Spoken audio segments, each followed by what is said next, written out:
Hi friend, welcome back to my channel. Friend, film की कहानी हमें मॉर्गन और कैथी से देखने को मिलती है, जहां पर डॉक्टर कैथी मॉर्गन को ये कहते हुए हम सुनते हैं कि तुम्हें मैं यहाँ से निकालने की पूरी कोशिश कर रही हूँ। मैं खुद ये नहीं चाहती हूँ कि तुम इस जेल के अंदर ही रहो, बट तुम्हें अब थोड़ा सा पेशेंस रखना होगा। वहाँ पर मॉर्गन को गुस्सा आता है और वो डॉक्टर कैथी की बहुत ही बुरी तरह से आँख फोड़ देती है।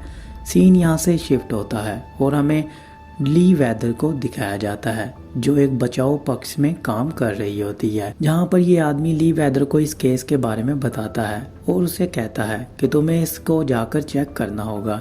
हमारे कुछ साइंटिस्ट इस प्रोजेक्ट पर काम कर रहे हैं, जिन्होंने एक जेनेटिक इंसान को बनाया है जिसका नाम मॉर्गन है। तुम्हें इस केस को जाकर देखना है और वहाँ पर अपनी तरफ से रिसर्च करनी है। अगर तुम्हें लगता है इस मॉडल को बनाने में गलती है तो तुम्हें जाकर वहाँ पर उसे मारना होगा और तुम खुद अपने डिसीजन ले सकती हो। यहाँ पर ली वेदर को पूरी अथॉरिटी दे दी जाती है। सीन यहाँ से शिफ्ट होता है और अब ली वेदर मॉर्गन के पास पहुँचती है, जहाँ पर मॉर्गन के ऊपर रिसर्च चल रही होती है। मॉर्गन के पास जाने के लिए उसे कुछ डॉक्टर से मिलना होता है, जहाँ पर वो डॉक्टर जिगलर और डॉक्टर चैंग के बारे में पूछती है। यहाँ पर ये आदमी, जिसका नाम टेड है, जो कि यहाँ के सारी चीज़ों को संभालता है, एक किस्म का मैनेजर है। यहाँ पर ली वेदर अपने सीनियर से बात करती है और उन्हें फिर से कहती है, क्या मैं खुद से कुछ डिसीजन ले सकती हूँ? तो वहाँ पर उसके सीनियर कहते हैं, तुम्हें पूरी अथॉरिटी दी जाती है। अगर तुम्हें प्रोग्राम में थोड़ी सी भी गलती नज़र आती है तो फिर तुम अपने हिसाब से इसको हैंडल कर सकती हो। तो ली वेदर वहाँ पर चुप कर जाती है और कॉल को काट देती है। सीन यहाँ पर शिफ्ट होता है और हमें एमी को दिखाया जाता है, जो कि ली वेदर के साथ बातें करती है और उसे कहती है कि मैं लैब का सारा काम संभालती हूँ। यहाँ पर एमी से मिलने के बाद वो नीचे की तरफ चली जाती है और वहाँ पर उसे स्किप नाम का लड़का देखने को मिलता है, जो यहाँ पर बावर्ची का काम कर रहा है। अब वहाँ से टेड फिर आता है और उसे लेकर ब्रेंडा और कैथी के पास चला जाता है, जहाँ पर कैथी का ब्रेंडा इलाज कर रही होती है। ब्रेंडा भी एक डॉक्टर होती है। यहाँ पर कैथी से ली बात करती है और उसे कहती है कि मुझे मॉर्गन के बारे में सब कुछ बताओ। आखिरकार इस प्रोग्राम में क्या मसला है? अगर तुम मुझे सच बताओगी तो मैं तुम्हारी हेल्प कर सकती हूँ। तो वहाँ पर ली वेदर को वो समझाती है कि मॉर्गन बहुत ही अच्छी लड़की है। हमारा ये बनाया हुआ जेनेटिक इंसान सबसे अच्छा जेनेटिक है।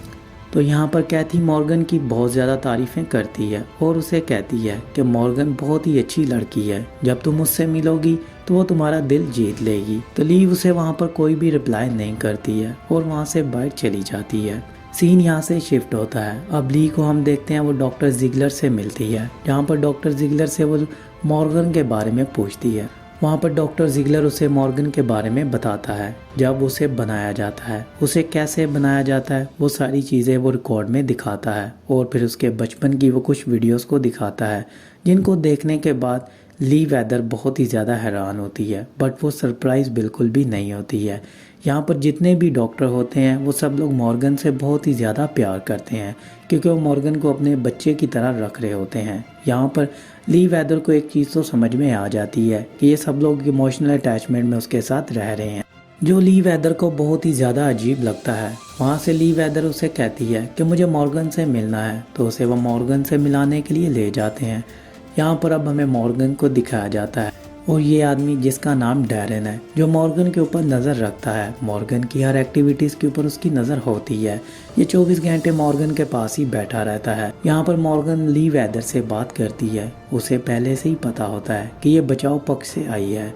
ली वेदर की इन्फॉर्मेशन उसके अंदर पहले से ही होती है। वो किसी को भी देखते ही उसके बारे में जान लेती है। अब ली वेदर को वो कहती है, तुम अंदर से बिल्कुल खोखली हो और तुम एक शिकारी हो। अगर तुम्हें लगेगा कि मेरे प्रोग्राम में थोड़ा सा भी मसला है तो तुम मुझे मार डालोगी। ये बात मैं बहुत ही अच्छे से जानती हूँ। तो ली वेदर उसकी बातें सुनकर थोड़ा सा सरप्राइज होती है, बट वो मॉर्गन को कहती है, तुम्हें यहाँ से निकाला जाएगा अगर मुझे लगेगा कि तुम अच्छा बर्ताव कर रही हो और तुम में बहुत सारी चेंजिंग आ चुकी हैं, तभी मैं तुम्हें यहाँ से निकालने की इजाज़त दूँगी। जब तक मैं नहीं कुछ कहूँगी ये तुम्हें यहाँ से नहीं निकाल सकते हैं। तो यहाँ पर मॉर्गन उसकी बातें सुनती है और वापस जाकर लेट जाती है।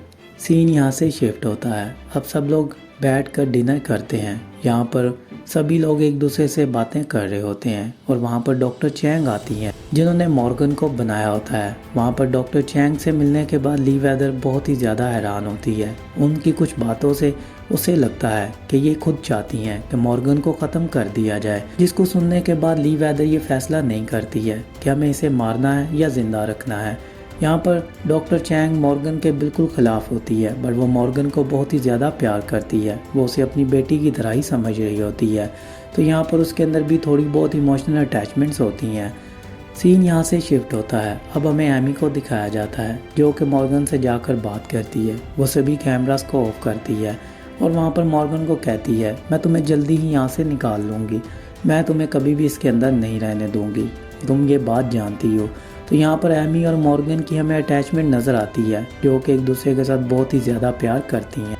सीन यहाँ से शिफ्ट होता है और अब हमें सुबह के टाइम पर डॉक्टर स्पैरो को दिखाया जाता है जो कि मॉर्गन का आकर इम्तिहान लेता है। वो मॉर्गन के बारे में जानेगा और मॉर्गन की आगे इन्फॉर्मेशन देने वाला होता है। अगर मॉर्गन उसे अच्छा बर्ताव करती है तभी वो मॉर्गन को यहाँ से निकलने की इजाज़त देगा और इस प्रोग्राम को आगे चलाने की इजाज़त दी जाएगी। अगर डॉक्टर स्पैरो कंप्लेन करते हैं तो यहाँ पर ली वेदर को वही स्टेप उठाना पड़ेगा जिस काम के लिए यहाँ पर वो आई होती है। उसे मॉर्गन को ख़त्म करना होगा। तो यहाँ पर डॉक्टर स्पैरो मॉर्गन से बात करता है और उससे जानने की कोशिश करता है कि उसने कैथी के साथ ये सब कुछ क्यों किया है। तो वहाँ पर मॉर्गन उससे माफ़ी भी मांगती है, बट वहाँ पर डॉक्टर स्पैरो की एक चीज़ बहुत ही ज़्यादा अजीब होती है। वो वहाँ पर मॉर्गन को मेंटली टॉर्चर कर रहा होता है, जिससे मॉर्गन को गुस्सा तो आ रहा होता है बट वो अपने गुस्से पर बहुत ही ज़्यादा कंट्रोल कर रही होती है। फाइनली एक टाइम आ जाता है, उसे डॉक्टर स्पैरो के ऊपर बहुत ही ज़्यादा गुस्सा आ जाता है, जिस पर मॉर्गन गुस्सा होते ही डॉक्टर स्पैरो को बहुत ही बुरी तरह मार देती है। यहाँ पर ये सब कुछ देखने के बाद ली वेदर ये फैसला करती है कि हमें इसे मारना होगा। वहाँ पर डॉक्टर चैंग भी ये सब कुछ देख रही होती है। अब यहाँ पर मॉर्गन को मारने का प्लान बन जाता है। मॉर्गन को ख़त्म करना होता है क्योंकि मॉर्गन अपने गुस्से पर कंट्रोल नहीं कर पा रही होती है। तो प्रोग्राम में यहाँ पर गलती होती है। वो इस प्रोग्राम को बनाने के बाद उसके ऊपर कंट्रोल रखना छोड़ देते हैं। सीन यहाँ से शिफ्ट होता है। अब मॉर्गन को मारने के लिए उसे एक बेड पर बांध दिया जाता है और वहाँ पर उसे एक इंजेक्शन लगाना होता है जिसको लगाते ही मॉर्गन पूरी तरह मर जाएगी। सीन यहाँ से शिफ्ट होता है। अब डैरन और मॉर्गन एक दूसरे से बात कर रहे होते हैं, जहाँ पर डैरन उसे कहता है कि मैं ये नहीं करूँगा, जहाँ पर डॉक्टर चैंग उसे कहती है तुम्हें ये करना होगा। वहाँ से डैरन कहता है तुम्हें जो करना है तुम कर लो, मैं इसको नहीं मारूँगा। वहाँ पर डैरन मॉर्गन को नहीं मारता है। इस बात पर ली वेदर अंदर की तरफ आती है और उन्हें कहती है तुम लोग नहीं मारोगे तो मैं इसे मारूंगी, मेरा यही काम है। तो वहाँ पर ली वेदर से वो गन छीन लेते हैं और उसको मॉर्गन के कमरे में बंद कर देते हैं। यहाँ से ली वेदर बाहर आने की कोशिश करती है बट वहाँ से वो बाहर नहीं आ पा रही होती है। दूसरी तरफ हमें मॉर्गन को दिखाया जाता है जो कि होश में आ जाती है। यहाँ पर डॉक्टर चैंग अपने रूम के अंदर चली जाती है और डॉक्टर जिगलर भी अपने रूम के अंदर चले जाते हैं क्योंकि वो मॉर्गन को मरते हुए नहीं देख सकते हैं। वो इनकी एक बहुत बड़ी रिसर्च होती है। डॉक्टर जिगलर अपने रूम में जाकर खुद को फांसी लगा लेते हैं और डॉक्टर चैंग अपनी रिकॉर्डिंग कर रही होती है जहाँ पर वो मॉर्गन के बारे में बताती है कि हमसे एक गलती हुई है जिसकी वजह से हमें ये प्रोग्राम को बंद करना पड़ रहा है और इस प्रोग्राम को आज हम ख़त्म कर रहे हैं। मॉर्गन आज के बाद कभी भी हमें नज़र नहीं आएगी क्योंकि हम आज उसे ख़त्म कर रहे हैं। इस बीच में हम मॉर्गन को देखते हैं जो कि डैरन के ऊपर हमला करती है और उसे इंजेक्शन से मार देती है। यहाँ पर मॉर्गन किसी की बात नहीं सुन रही होती है। अब मॉर्गन खुद से फैसला करती है, वो अपनी जान बचाने के लिए सबको मारना शुरू करती है। यहाँ पर वो एमी को कुछ भी नहीं कह रही होती है। डैरन को मारने के बाद वो टेड को मार देती है। टेड को मारने के बाद वो डॉक्टर कैथी के पास जाती है जहाँ पर डॉक्टर कैथी को भी वो मार देती है। कैथी को मारने के बाद वो डॉक्टर चैंग के पास जाती है जहाँ पर डॉक्टर चैंग को भी वो मार डालती है। अब वो वहाँ से बाहर निकलती है, एमी को लेती है और गाड़ी में बैठकर भाग रही होती है। यहाँ पर स्किप ये सब कुछ देख रहा होता है और वो ली की मदद करने के लिए लैब के अंदर जाता है जहाँ पर ली को वो बाहर निकाल कर लाता है। अब वो उसके पीछे जंगल में जाती है जहाँ पर मॉर्गन अपने आप को उसी झील के पास ले जाती है जिस झील को वो एमी के साथ देखना चाहती थी। वहाँ पर एमी उसके खिलाफ हो जाती है और उसे कहती है अब बस बहुत हुआ, अब तुम किसी को भी नहीं मारोगी।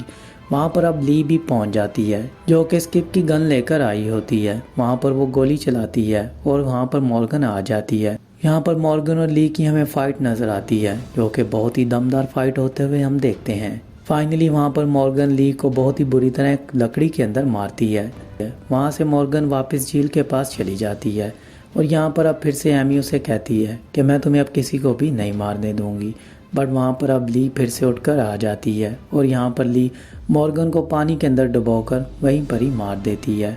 अब वहाँ से उसे मारने के बाद ली बाहर की तरफ आती है और एमी से गन लेने के बाद वहाँ पर ली एमी को भी मार देती है। अब इसको वो वहाँ पर क्यों मारती है इसके बारे में हम आगे जानते हैं। कहानी ऐसे ही आगे बढ़ती है और वो बाहर जाकर स्किप से बात करती है। स्किप उससे एमी के बारे में पूछता है तो ली उसको भी वहाँ पर गोली मार देती है। यहाँ पर स्किप भी मर जाता है। सीन यहाँ से शिफ्ट होता है। अब हमें कुछ मैनेजमेंट को दिखाया जाता है जो कि इन प्रोग्राम्स को बनवा रहे होते हैं और इन प्रोग्राम के ऊपर पैसा लगा रहे होते हैं। यहाँ पर ये आदमी जिसका नाम ग्रे है जो कि सभी कॉन्ट्रैक्टर से बात कर रहा होता है और उन्हें कहता है प्रोग्राम L9 जिसमें हमें बहुत ज़्यादा नुकसान हुआ है और उसको बनाने में भी गलती हो चुकी है, तो हमें सारा फोकस अपना L4 पर लगाना होगा। मतलब हमारा जो पहले मॉडल है वही सबसे बेस्ट मॉडल है। वहाँ पर वो ली की तारीफ़ कर रहा होता है और ली के बारे में कहता है कि वो हमारा प्रोग्राम सबसे बेस्ट है जिसने अपना काम बहुत ही अच्छे से किया है बिना हिचकिचाहट के। तो यहाँ पर फ्रेंड हमें ये पता चलता है ली वेदर कोई इंसान नहीं होती है, वो खुद एक प्रोग्राम थी जिसका नाम L4 प्रोग्राम के नाम से रखा जाता है। ये वो प्रोग्राम होता है जो मॉर्गन से पहले बनाया जाता है। मॉर्गन को मारने के लिए L4 प्रोग्राम को भेजा जाता है। यहाँ पर फिल्म की भी एंडिंग हो जाती है। सो वीडियो अच्छी लगी हो तो लाइक कर दें, शेयर कर दें और मेरे चैनल को सब्सक्राइब कर लें।